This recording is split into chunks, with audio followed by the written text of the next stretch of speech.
আলো বাতাস ছাড়া একটা ছোট্ট একটু জায়গার মধ্যে এটা কিভাবে বাঁচতে পারে? বেঁচে থাকাটাই তো অসম্ভব। আমাকে ওই কাশিমপুর 4-এ রাখা হয়েছিল। আমি মনে করি ভেস্তে আছি, আমার মনে হয়েছিল ভেস্তে ছিলাম।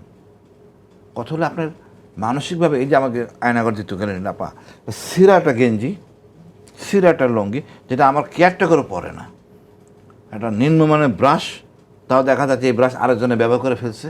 বিস্তৃত অবস্থা মানসিকভাবে। এটা মানুষ না জানোয়ার। এখন কথায় কথায় বলে স্যার, স্যার বলে তো অবকাশ নাই, তুমি তো আমার মানুষ মনে করো নাই, তুমি হাসিনার লাঠিয়াল ছিলা। এইখান থেকে আমাদের বেরিয়ে আসতে হবে বাবা, নাহলে আমরা কিন্তু স্বাধীনতা মানে আগামী প্রজন্মকে দিতে পারবো না।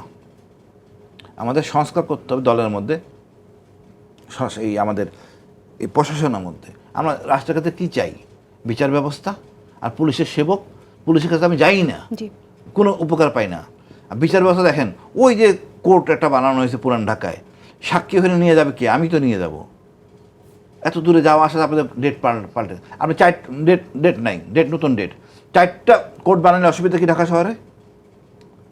এই সাভারের লোকটা ওই পুরান ঢাকায় যাওয়ার পর দেখবে নতুন ডেট পড়ছে। তা আমাদের আসলে অনেক সংস্কার দরকার। রাষ্ট্রের কাছে দুটোই, মামলার সংখ্যা যেভাবে বাড়ছে সেভাবে মামলা সংখ্যা বাড়ছে, এটা তৃণমূলে শেষ করেন। বিচারক যাবে ক্ষতিগ্রস্তের কাছে। আপনি জানেন একটা অপরাধ হলে সেই ওই লোকটা কী কষ্ট, এটা জাস্টিফাই করা আদালতে নিয়ে।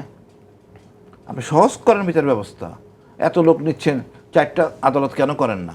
এক জায়গায় কেন পুরান ঢাকায় করছেন? আপনাদের এই মিরপুর এলাকায় একটা করেন, বিটিভির পাশে করেন একটা, উত্তরায় করেন একটা, অনেক সহজ হয়ে যাবে কাজ।